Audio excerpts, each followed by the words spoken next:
Hi, love. Welcome to a new episode of the AW Confidential podcast. I want to start this episode a little different. I have a question for you. What does it really mean for you to be seen? In a world overflowing with likes, shares, and constant noise, real connection feels more rare and more vital than ever. Today, we are diving into a story that reminds us how one moment of kindness can ripple across a life. In today's episode, I am joined by Tracie Laymon, the fierce and fearless director behind Trevino Likes It, a film that pulls at the deepest threads of loneliness, hope, and human connection. This isn't just a conversation about making a movie. It's a truth telling journey about what it means to be human, to be vulnerable, and to believe that even when the world feels heavy, connection is still possible. I hope that I connect with you, not just on this episode, but hopefully most episodes at least. But this story is really about how connection can make a difference, not only in our lives, but in the lives of others. I hope you enjoy it, and at least for today, you feel less alone. Enjoy. Hi, Tracie. Congratulations. Thank you. Thank you, Yvette. This film had so much heart. I mean, the story had so much heart and it had such an impact on me, and I'm sure it will on so many people. So, congrats, first of all. Thank you so much. I appreciate it. I hope so. I hope Oh, it continues to impact people. I was in tears, in Oh, tears. I'm tears. Everyone remember the book, the book.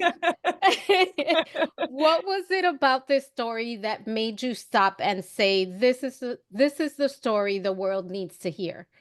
You know, I experienced this kindness from a stranger online. He had no idea what I was going through on the other side, and we're in this world where we're social media is being used for unkind things, and people are saying things to people when they have no idea what's going on the other side, and they don't know what the impact is. And I think we forget the positive impact we can have, and the power of the power of a kind comment in the middle of a lot of negative comments. Sometimes it just takes one person to be a little bit kind to turn everything around. And so I just wanted to remind people that we have that power, that it's not, we can live in this world. This is not some fictional place, because this happened to me. This stranger was kind to me on the internet. And I think I had always just wished that I had told him along the way, what it was, how it was impacting me, helping me heal. And I didn't really know what to do with that, and I was like, well, I don't know what to do with that gratitude and regret in a way for not having told him all the time. So that I had to make the movie. The movie was my way of saying that. And John Leguizamo and Barbie Ferreira they were so it's almost like they embodied, and I don't know Bob and well, no. Yeah. I won't give it away. Yeah, But yeah.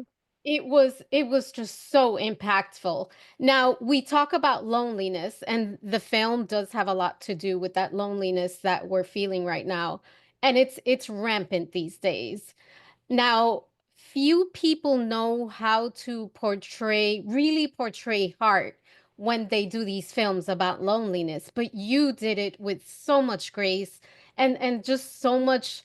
There was like a sensitivity about it that I felt. It wasn't I didn't feel like you were trying to sell me a story. You just told a story.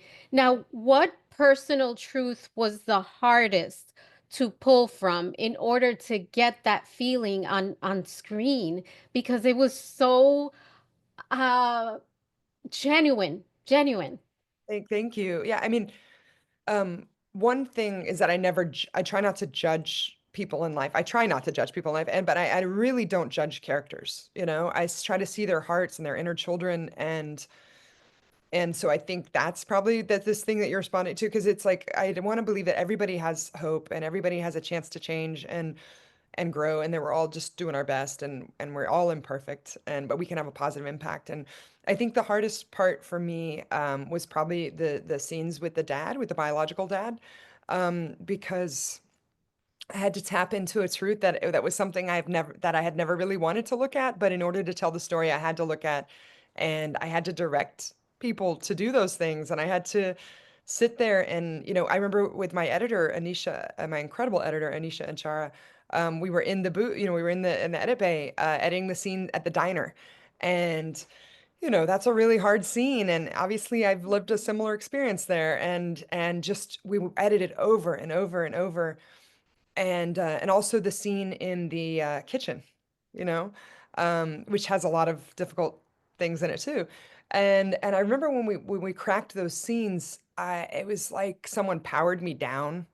I I had been carrying this my whole life, and I knew that we had done it, and could release it, and I went home and slept for like 14 hours or something. Wow. And I felt like I haven't carried that weight around since. Emotional drain, right? Yeah, yeah, and but a release, a cathartic release at the same time. So, and then as people come up to me and say, I can relate, and I have a similar situation, or maybe their situation's different, but there's an emotional truth, that they responded to. Um, and that helps me heal too, and that helps me know that, like, the more you can lean into those fears and the things that are hard for you to say as an artist or storyteller, the greater impact you might have, because there might be people right on the other side that need to hear it. 100%. Yeah. And I want to ask you, Bob took this leap of faith to find connection. As a creator, what was your leap of faith in making this film? I think my greatest leap of faith was, originally I was gonna, maybe make the movie one way with people who, had a lot more experience than me, and producing wise, and the money was, verbally it was gonna come from this other place as well. And I think when I started to realize, hey, I have to make this movie, and if I do it their way, I might compromise the things that are important to me, or it might be on a slate and never get made. A lot of these movies, there's like a lot of, it's like, oh wait, I know this is on a list of a lot of movies for you, but this is the movie for me. I have to make this movie. And so kind of starting over in a way, saying like, I'm going to do it my way. I'm going to walk away with nothing. And I'm gonna start my own company, and I interviewed Wow. 34 producers before I brought Sean Mullen and Edgar Rosa on as my PGA producing partners, and and I'm just so incredibly grateful that Barbie and John have championed this the way that they have. They're both executive producers on the film, and just it took a village. This film took a village, and I think I remember this couple of moments where I made decisions where I had to take a major step back in order to take the right step forward. And I think it's kind of like ending a marriage or something, or ending I don't know how to describe it, but you can keep going that way and it won't end well, or you can, because it's just not a good fit, or you can go over here and it's going to be a lot harder, and you're going to start over, and you're going to have to do more work, and it's going to, like, I have a gray You hair now. I have a gray hair. you you made all the right moves. But I hate to let you go, but I have to ask this before Yeah. I let you go. If someone feels unseen and watches Bob Trevino Likes It, what is the one thing that you hope stays with them long after the credits roll? I think it's a wonderful question. It's so important. And I think, sometimes we're going to the hardware store for milk in our lives. And we're like, why don't they sell milk? And you keep going back and you keep going back. And you're like, if you can just stop going to the hardware store for milk and look over here, there are all these people that, and there are people there that want to love you, want to accept you, that have the thing you need, and they want to give it to you, and you have things that they need. And so if we can stop, like, putting, it doesn't mean, you have to cut everybody off completely or whatever. But if someone is not seeing you, hang out with them less. If someone is seeing you, hang out with them more. If they make you feel good in your soul, and not because they always agree with you or whatever, but because they see you and they support you, they may not look or seem like how you thought they would look, but those are your people. That's your tribe. And so just keep going towards that. That's the And I light. think and I think open your heart, right? Yeah, yeah, and Yes. keep an open mind, because it comes in unexpected ways. Tracy, thank you so, so much for this time. I Yeah. love the movie and I look forward to sharing it with all my friends and family. So Oh, thank you. thank you so much, Yvette. I really appreciate it. Thanks. Thank